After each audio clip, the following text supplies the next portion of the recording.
দেখো এখানে বলেছে এক shopkeeper sales guava worth 22 rupees per kg and to Anand and Sakshi for rupees 25 each. He sold Anand 950 gram instead of 1 kg. He sold the X gram to Sakshi instead of 1 kg using a defective weight. If he earns a real profit of 7.76 by selling both, তাহলে x এর value কত? দেখো দুজনকেই 22 টাকার product 25 টাকা দিয়ে বিক্রি করেছে, অর্থাৎ আনন্দকেও এবং সাক্ষীকেও দুজনকেই 22 টাকার প্রোডাক্ট কত টাকায় বিক্রি করছে? 25 টাকাতে বিক্রি করেছে।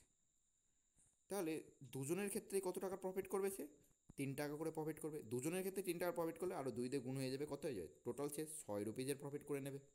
শপকিপার 6 রুপিজের প্রফিট করবে, কিন্তু দেখো বলেছে আনন্দকে 1000 গ্রামের বদলে 950 গ্রাম দিয়েছে।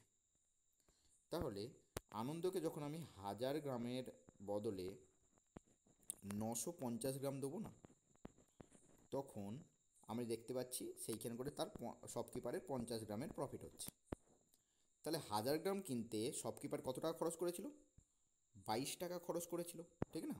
তাহলে 1000 গ্রামের যদি আমি ধরি 1000 গ্রামের ভ্যালু 22 টাকা, তাহলে এই 50 গ্রামের ভ্যালু কত হবে? 50 গ্রামের ভ্যালু হবে, দেখো 22/1000 ইন্টু 50, 0.05 দিয়ে কাটলে 20, নাহলে হয়ে যাচ্ছে 1.1 রুপিস। অর্থাৎ এখনও এই ঠকিয়ে, আনন্দকে ঠকিয়ে কী হচ্ছে, 1.1 রুপিজের এখনও প্রফিট করছে, অর্থাৎ 6 রুপিস, তারপরে 1.1 রুপিজের প্রফিট, অর্থাৎ তার হয়ে গেল কত? 7.1 রুপিজের প্রফিট হয়ে গেল। কিন্তু এখানে দেখো বলেছে টোটাল সে 7.76 রুপিজের প্রফিট করেছে, আর আমার বেরিয়েছে 7.1।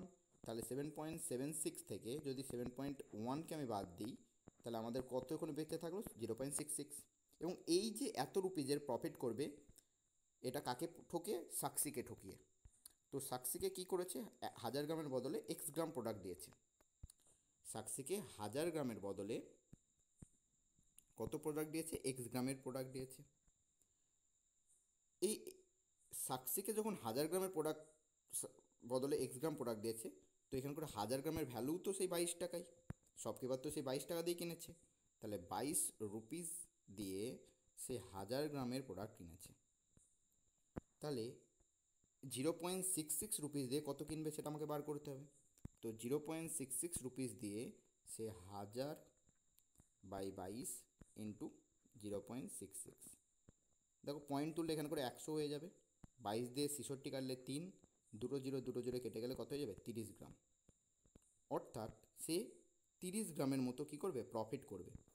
30 গ্রামের মতো প্রফিট করলে সে 1000 গ্রামের বদলে সাক্ষীকে কত গ্রাম প্রোডাক্ট দেবে? 30 গ্রাম কম প্রোডাক্ট দেবে, অর্থাৎ 970 গ্রামের প্রোডাক্ট সে সাক্ষীকে বিক্রি করবে। তো এইখানে করে অপশান নাম্বার এ হবে একেবারে সঠিক উত্তর। অঙ্কটা খুবই বড় অঙ্ক, তো অঙ্কটা ভালোভাবে বুঝে নেবে। ধন্যবাদ।